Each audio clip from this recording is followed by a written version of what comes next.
നമ്മൾ വളരുന്നതിനോടൊപ്പം സംശയങ്ങളും വളരും. പക്ഷെ നമ്മുടെയല്ല, നാട്ടുകാരുടെ സംശയങ്ങൾ.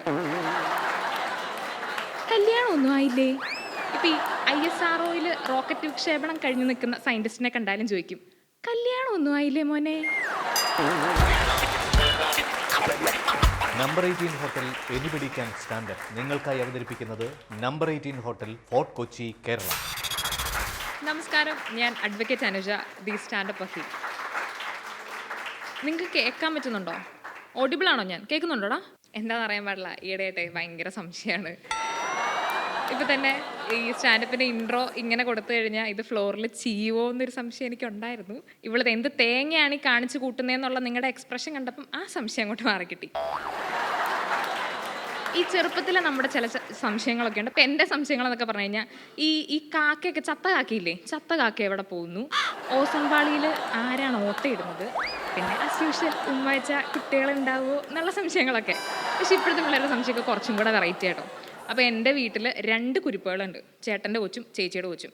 അപ്പോൾ ഒരു ദിവസം രണ്ടും കൂടെ എൻ്റെ അടുത്ത് വന്നിട്ട് ചോദിച്ചു, ആൻറ്റി ഒരു കാര്യം ചോദിക്കട്ടെ? ഞാൻ പറഞ്ഞു, എന്താടി ചോദിക്കി? ഈ ചിത്രശലഭത്തിനാണോ മിന്നാമിന്നിക്കാണോ ഭംഗി കൂടുതൽ? ഞാൻ പറഞ്ഞു, രണ്ടിനും നല്ല ഭംഗിയാണല്ലോ. അപ്പോൾ ഒരുത്തി പറഞ്ഞു, അല്ല ആൻറ്റി, ചിത്രശലഭത്തിനല്ലേ ഭംഗി, അതിൻ്റെ ചിറകൊക്കെ കണ്ടിട്ടില്ലേ, എന്ത് രസാ. ഞാനിങ്ങനെ ശരിയാണല്ലോ എന്ന് ചിന്തിച്ച് വന്നപ്പോഴത്തേനും ഉടനെ അടുത്തവൾ ചാടി, നീ വാല് കണ്ടിട്ടുണ്ടോടി, നല്ല ലൈറ്റ് കത്തണ വാലെന്ന്. എന്തു പറയാൻ ഇതിനോടൊക്കെ? ഒന്നും പറഞ്ഞിട്ട് കാര്യമില്ല. അപ്പോൾ ഇതുപോലെ നമ്മൾ വളരുന്നതിനോടൊപ്പം സംശയങ്ങളും വളരും. പക്ഷെ നമ്മുടെയല്ല, നാട്ടുകാരുടെ സംശയങ്ങൾ.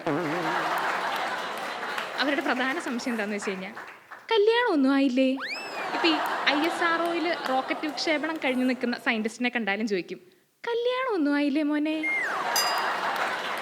ഇവിടെ പരിപാടി അവതരിപ്പിക്കാൻ വന്ന എന്നെ പുറത്ത് വെച്ച് കണ്ട ഒരു അമ്മച്ചി, മോളെ കല്യാണം ഒന്നും ആയില്ലേന്ന്. ഞാൻ ആ അമ്മച്ചീനെ എൻ്റെ ജീവിതത്തിൽ ഇതിനു മുമ്പ് ഒരിക്കലും കണ്ടിട്ടില്ല.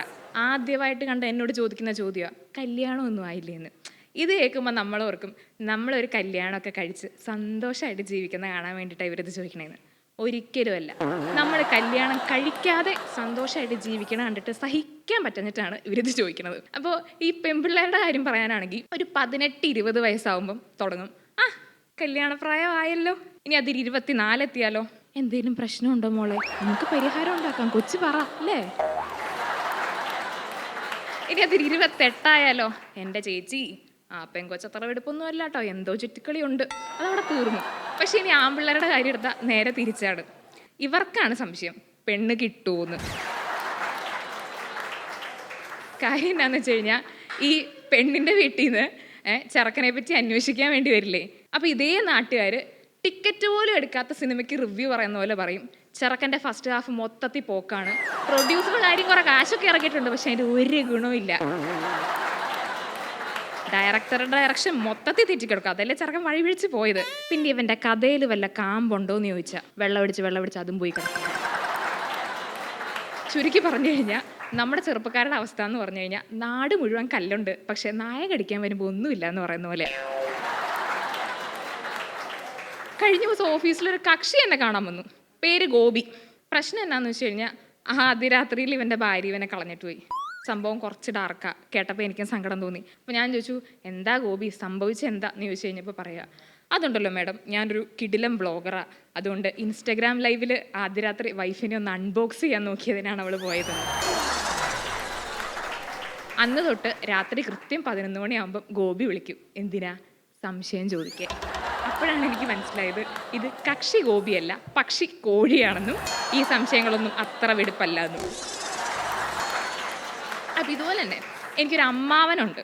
ഈ പുള്ളിനെ പറ്റി പറയാനാണെങ്കിൽ, പുള്ളി ഒരു വെറൈറ്റി ഐറ്റാണ്. ഈ തെങ്ങേറ്റക്കാരൻ തേങ്ങയിടാൻ തെങ്ങിൻ്റെ മടക്കി കയറുമ്പം തേങ്ങയ്ക്ക് എറിഞ്ഞ് വീഴ്ത്തുക, രാത്രി ചന്ദ്രൻ ഉദിക്കുമ്പം ആരുടെ ആകാശത്ത് ടോർച്ചടിച്ചേക്കുന്നതെന്ന് ചോദിച്ച് പേടിപ്പിക്കുക, വെജിറ്റേറിയൻ ഹോട്ടലിൽ കയറി പൊരിച്ച മീൻ തരാത്തതിന് അവിടെ കിടന്ന് അടിയുണ്ടാക്കുക. അങ്ങനെ എന്തൊക്കെയോ വെറൈറ്റി ഹോബീസാണ് ഈ മനുഷ്യന്. അപ്പോൾ ഈ മനുഷ്യൻ ലൈനടിച്ച് വീഴ്ത്തിയതാണ് എൻ്റെ അമ്മായിനെ ഈ വിഷുക്കണി കാണിക്കാൻ ചെന്നപ്പം. അപ്പോൾ കണി കണ്ട് കിട്ടിയ കെണിയെന്നാണ് അമ്മായി ഈ മനുഷ്യനെ പറ്റി പറയണത്. അപ്പോൾ ഈ പുള്ളിയുടെ ഇപ്പോഴത്തെ പ്രശ്നം എന്താണെന്ന് വെച്ച് കഴിഞ്ഞാൽ, പുള്ളിക്ക് ഒടുക്കത്തെ സംശയം, എന്തു പറഞ്ഞാലും സംശയം. കഴിഞ്ഞ ദിവസം അമ്മാവനും അമ്മായും കൂടി എന്നെ കാണാൻ വന്നു. അപ്പോൾ രണ്ടുപേരുടെ മോൻ കണ്ടപ്പോൾ എനിക്ക് മനസ്സിലായി എന്തോ സംഭവം സീരിയസാണ്. ഞാൻ അമ്മാവനോട് ചോദിച്ചു, എന്താ മാമ കാര്യം എന്താ? പുള്ളി ഉടനെ പറഞ്ഞു, എനിക്ക് ഡിവോഴ്സ് വേണമായിരുന്നു, എനിക്കിനി ഇവളുടെ കൂടെ ജീവിക്കാൻ പറ്റില്ല. അപ്പോൾ സംഭവം കയ്യിൽ നിന്ന് പോയി കിടക്കുമെന്ന് മനസ്സിലായപ്പോൾ ഞാൻ ചോദിച്ചു, കാര്യം പറ മാമൻ, എന്താ സംഭവം എന്ന് പറ. ഞാൻ കഴിഞ്ഞ ദിവസം ഫയൽ എടുക്കാൻ വീട്ടിൽ വന്നപ്പം വീട് പൂട്ടി കിടക്കുന്നു. ഇവള് വീട്ടിലില്ല. ഞാൻ ഫോണിൽ വിളിച്ചു കഴിഞ്ഞപ്പം എടുക്കുന്നില്ല. കുറച്ച് കഴിഞ്ഞ് സംശയാസ്പദമായ സാഹചര്യത്തിൽ ഇവളൊരു ഓട്ടോയിൽ വന്നിറങ്ങി. എന്നിട്ട് ഒന്നും മിണ്ടാതെ എന്നെ മൈൻഡ് ജോലി ചെയ്യാതെ അകത്തേക്ക് കയറിപ്പോയിന്ന്. സ്വാഭാവികമായിട്ടും ആരായാലും സംശയിച്ചു പോവും. മാമനെ തെറ്റു പറയാൻ പറ്റില്ല. അപ്പം ഞാൻ അമ്മായിയോട് ചോദിച്ചു, അമ്മായി എന്താ പറ്റിയേ, ഇതിപ്പോൾ എവിടെ പോയത് അമ്മായി, എന്താ സംഭവിച്ചേ? അപ്പോൾ ഉടനെ പുള്ളിക്കാരി പറയാം, എൻ്റെ പൊന്നു മോളെ, വെറുതെ ഞായറാഴ്ചയായിട്ട് വീട്ടിൽ കുത്തിയിരുന്ന എന്നെയും കൊണ്ട് വാടി നമുക്ക് പുറത്ത് പോയി ഭക്ഷണം കഴിക്കാമെന്നും പറഞ്ഞ് വിളിച്ചുകൊണ്ട് പോയി. അവിടെ വെച്ച് ഏതോ ഫോൺ വന്നപ്പം എന്നെ ആ ഹോട്ടലിൽ മറന്നു വെച്ചിട്ട് പോയതാണ് ഈ കാലമാടൻ. എന്നിട്ടാണ് അയാളുടെ ഒടുക്കത്തെ സംശയം എന്ന്. അപ്പോൾ ഈ സംശയം ഭയങ്കര വിഷയമാണെന്ന് ഞാൻ പറയാൻ വേറൊരു കാരണം കൂടിയുണ്ട്. എന്താണെന്ന് വെച്ച് കഴിഞ്ഞാൽ, ഈ സംശയം കാരണമാണ് എൻ്റെ കാമുകൻ എന്നെ തേച്ചിട്ട് പോയത്. നിങ്ങളൊന്ന് ആലോചിച്ച് നോക്ക്, അവൻ എവിടെ പോയാലും എന്നെയും കൂടി കൊണ്ടുപോകണമെന്ന് ഞാൻ വാശി പിടിക്കുന്നത് ഒരു തെറ്റാണോ? അല്ലെങ്കിൽ അവൻ എവിടെ പോയി കഴിഞ്ഞാലും ഒന്ന് ലൊക്കേഷൻ ഷെയർ ചെയ്യാൻ പറയണതും ഒരു സെൽഫി എടുത്ത് അയക്കാൻ പറഞ്ഞാൽ എന്തെങ്കിലും കുറ്റമുണ്ടോ? ഇനിയിപ്പോൾ ഫോണൊന്ന് ബിസി ആണെങ്കിൽ ഒരു സ്ക്രീൻഷോട്ട് അയക്കാൻ പറഞ്ഞാലും, അല്ലെങ്കിൽ ആരോടെങ്കിലും ചാറ്റ് ചെയ്ത് കഴിഞ്ഞാൽ ഏതെങ്കിലും പെമ്പിള്ളേരുമായിട്ടാണെങ്കിൽ ഒന്ന് ബ്ലോക്ക് ചെയ്യാൻ പറയണതും എൻ്റെ സ്നേഹക്കൂടുതലുണ്ടല്ലേ? അതിനാണ് ഈ വൃത്തികെട്ടവൻ എനിക്ക് സംശയരോഗം എന്ന് പറഞ്ഞുകൊണ്ട് എന്നെ തേച്ചിട്ട് പോയത്. പറഞ്ഞിട്ട് കാര്യമില്ല, അഭിനയോഗമില്ല. ഇപ്പം എന്തായാലും നിങ്ങളുടെയൊക്കെ മനസ്സിലൊരു സംശയമുള്ളത് എനിക്ക് മനസ്സിലായി. ആ സംശയം ഞാനിപ്പോൾ പരിഹരിച്ചു തരാം. ഞാൻ ശരിക്കും സിംഗിളാണ്. നന്ദി. Number 18 hotel anybody can stand up നിങ്ങൾക്കായി അവതരിപ്പിക്കുന്നത് number 18 hotel fort Kochi, Kerala.